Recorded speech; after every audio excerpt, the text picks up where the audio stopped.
কুষ্টিয়ার দৌলতপুর উপজেলার ফিলিপনগর ইউনিয়নের নাসির উদ্দিন বিশ্বাস পোয়ালবাড়ি সরকারি প্রাথমিক বিদ্যালয়ের টিনের চালায় উঠে স্যান্ডেল পাড়তে গিয়ে বিদ্যুৎপৃষ্ট হয়ে তৃতীয় শ্রেণীর এক ছাত্রের মৃত্যু হয়েছে। মঙ্গলবার সকাল 10টার সময় স্কুল বিল্ডিংয়ের টিনের চালায় জিসানকে স্যান্ডেল পাড়তে তুলে দেন প্রধান শিক্ষক মদিনা খাতুন।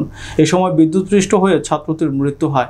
প্রত্যক্ষদর্শী শিক্ষার্থী ও এলাকাবাসী নাসির উদ্দিন, আতিয়া রহমান সহ অনেকেই বলেন, আমরা সহ জিসান বিদ্যালয়ে আসি, তখন প্রধান শিক্ষক মদিনা খাতুন জিসানকে ডেকে স্কুলের টিনের চালায় উঠিয়ে দেয়।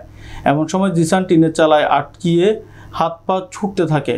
এই সময় ম্যাডামকে ঘটনাটি বললে তিনি তখন বলেন, ও এমনিতেই এমন করছে, কোনো সমস্যা নাই।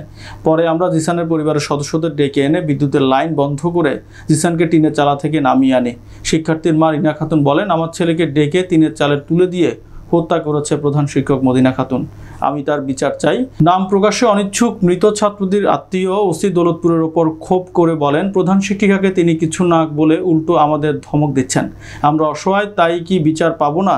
বিষয়টি নিয়ে প্রধান শিক্ষিকার সাথে কথা হলে তিনি অভিযোগ অস্বীকার করে আমাদের বলেন, আমি ক্লাসে ছিলাম, আমার বিরুদ্ধে আনিত অভিযোগ সম্পূর্ণ মিথ্যা।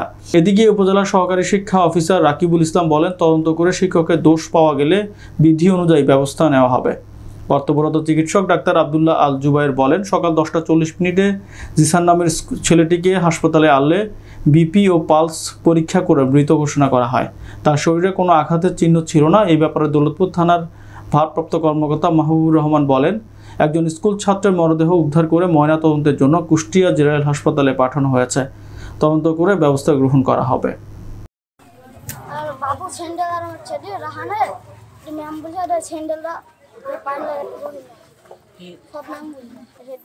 নাম কি? তারপরে হলো উঠে দেওয়া কান ছটকে ডাকছি, ম্যাম ভ্যান কান ছটকে দেয়। তারপরে রাসুল ডাকছে দেখবেন আগে। তারপরে হলো আমি দেখছি হলো কারেন্টের কাছে আমার মামা হলো বলছে, তা ম্যাডাম আইসি এখানে এসে বলছে যে তাও দেখছে, তাও মেন সুইচ বাদ দিচ্ছে না। এই মদিনা ঘটনা বাবা আমি যতদূর মানে বাড়ি থেকে বেরিয়ে দেখছি আর কি, আমি তখন একটা শোর হয়েছে। শোর হওয়ার পরে আমার ওয়াইফ গাড়িতে আমার বলছে যে শিক্ষিত বাড়ি আসো, আমার ছেলে মারা গেল। ছেলে মারা গেল মানে বাড়ি এসে ওই দোকান একদম মেন রোডে ওইখানে দাঁড়াই দেখছে যে তিন ম্যাডাম এখানে দাঁড়াচ্ছে। ওইখান থেকে লোক চারিদিক থেকে ছোটাছুটি করছে। আমি দড়ি এখানে এসে দেখছি ম্যাডাম এখানে দাঁড়িয়ে, আমি উপরে খেয়াল করে দেখছি আমার ওই ভাস্তি উপরে পড়ে। তারপর দুটি বাচ্চা ছেলে, আমাদেরই বাচ্চা, সে বাচ্চা উপরে উঠি সেই পরে সঙ্গে করে নামাই দিল। আমরা নিচে দিলে মনে করবো কারেন্ট ছোটে মারা গেছে। এবং ওই যে স্যান্ডেলটা পড়ার কথা বলছে, পরে শুনলাম যে স্কুলের ছেলে পেলে যারা ছিল ওখানে তারাই বলছে যে এই হেড ম্যাডাম বাচ্চাকে তুলে দিল। এই হেড ম্যাডামই ওই বাচ্চাকে তুলে দিচ্ছে। আমি হেড ম্যাডামকে বললাম যে ভাই বিষয়টা কি হলো? তো বললো ভাই এই বিষয়। ম্যাডামকে বলছি যে হ্যালো ছেলেরা বলছে না সমস্যা নাই, তাও আমরা ছেলেবেলা করছি, আমরা নিজে যাই মেন সুইচ বদ্ধ থেকে আমরা ছেলে নাম আছি মধ্যে না। ম্যাডাম তিলছে স্যান্ডেল ফেলতেছিল উপরে। আমার বিশ্বাস চাই আমার বাচ্চাকে আমি খাওয়াই স্কুলে, আমার বড় ছেলে এসে বলছে এই মাস্টার আইস নাকি, দেখ একটু করলা তো ভাই, সবাই একটু শাসনে রাখে। আমাকে বলছে আমি স্কুল যাব না। আমি বলছি না বাপ, দেখে আসো, যদি মাস্টার আসে স্কুলে যাতে হবে স্যান্ডেল করা আছে। স্কুলে যা দেখতে আসে আমার ছেলে, দেখতে আসে কোন পাগল বলে টিনে স্যান্ডেল আউড়া মারছে।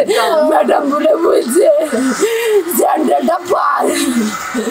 আর একটা ছেলে শুধু আমার ভাগের ছেলে বুঝাচ্ছে, ওই ছেলে উঠতে লেগে শর্ট খাইছে, নামিয়ে হয়েছে।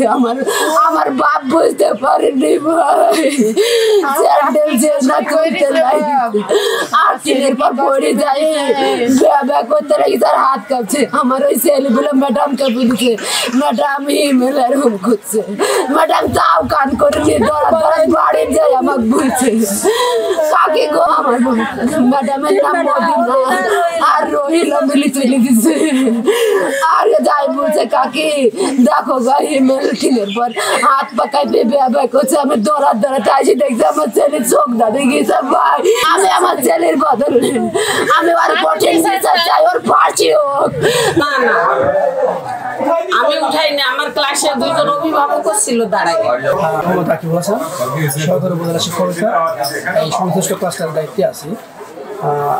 এখানে একটা অকারেন্স ঘটেছে আমরা শুনেছি, কিন্তু এটা কতটুকু কী বিষয় ডিটেলস যেটুকু মানে প্রত্যক্ষদর্শী বা আমাদের শিক্ষকরা যা বলেছেন, এখানে কোনো এক মানে একটু মাথা পাগল বলতে হবে, উনি নাকি স্যান্ডেল করে ছুঁড়ে মারছে।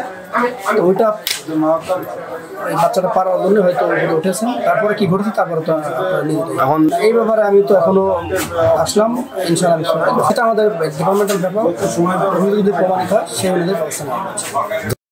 আমি doctor Abdullah Jubayer, medical officer, Daulatpur upazila health কমপ্লেক্সে কর্মরত রয়েছি। আজকে আমাদের হসপিটালে 10:40-এর দিকে একটি বাচ্চা আসে জিসান নামে। তার বাবা হচ্ছে কামাল, বাড়ি হচ্ছে পোয়ালবাড়ি। তো বাচ্চারা যখন আসে আমরা আনকনসিয়াস অবস্থায় পেয়েছি। বাচ্চার পালস, বিপি তখনই আমরা কিছু পাইনি। ইসিজি করে সাথে সাথে দেখা যায় বাচ্চা অলরেডি ডেড অবস্থায় এসেছে। রোগীর লোকের কাছ থেকে হিস্ট্রি নিয়ে জানা যায় যে বাচ্চাটি বিদ্যুৎ স্পৃষ্ট হয়ে মানে ইলেকট্রিক শকে আর কি মারা গেছে। পোয়ালবাড়িয়া নাসিরউদ্দিন বিশ্বাস সরকারি প্রাথমিক বিদ্যালয়ের 3য় শ্রেণীর ছাত্র জিসান স্যান্ডেল পড়ার জন্য স্কুলের টিনের চালার উপরে উঠছিল। ধারণা করা হচ্ছে বৈদ্যুতিক শর্ট সার্কিট থেকে কোনো সংযোগ থাকা, টিনের সাথে সংযোগ থাকা, সে বিদ্যুৎ সংস্পর্শে মারা গেছে। আলোচনা সাপেক্ষে পরবর্তী ব্যবস্থা গ্রহণ করা হবে।